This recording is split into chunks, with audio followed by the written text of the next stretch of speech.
Hi, I'm Nicole Kleiman-Reck, and I'm a licensed mental health counselor specializing in relationship issues, including those around codependency. Let's go over 15 signs of a codependent relationship. First, what is codependency exactly?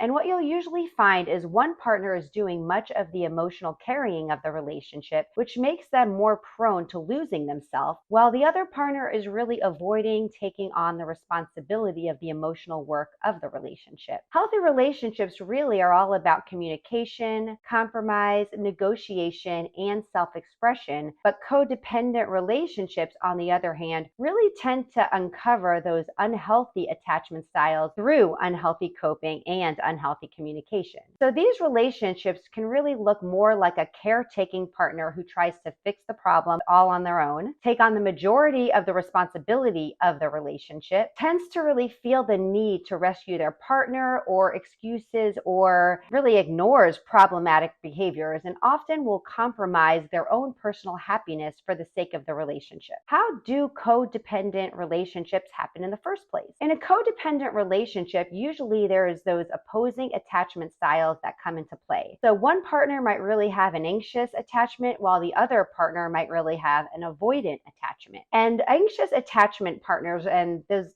kind of attachment styles are seen when a partner lacks a sense of self. It's seen when a person needs constant approval, also has fears around abandonment, and can often interpret what their partner is saying. Avoidant attachment styles, on the other hand, are seen when a partner has a really blunted or flattened expression of emotion and can really struggle with both trust and intimacy in their relationship. It's important to note that codependent relationships usually tend to show signs both of anxious as well as avoidant attachment styles. Here are 15 indicators to be aware of if you feel that a codependent relationship is in the mix. One is there is a lack of genuine honesty and communication. You depend is the key word, on approval from your partner. Self-care actually is more seen as selfish. You feel the need to save them from themselves. You have a hard time making your own decisions.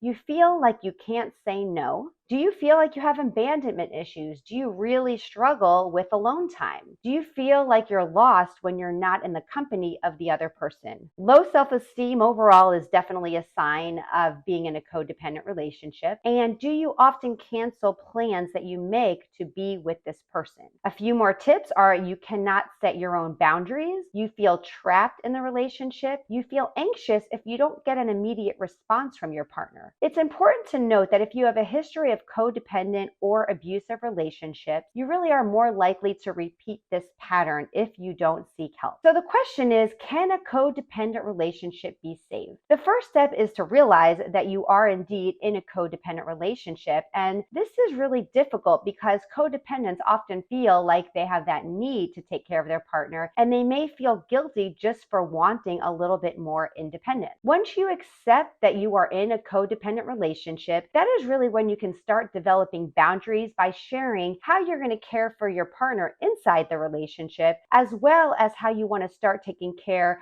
of your own personal needs outside of the relationship too. Final thoughts on a codependent relationship is what you're dealing with in a codependent relationship might be unique to you, but just know that you are not alone. There are many ways to address and overcome your current challenges, and talking to a therapist or just reaching out to a really true friend or family member can make a big difference in how you feel. It can take time, but remember to have patience with the process because you are going through major transformations, but with a little time, with a little effort, you don't need to be codependent for life.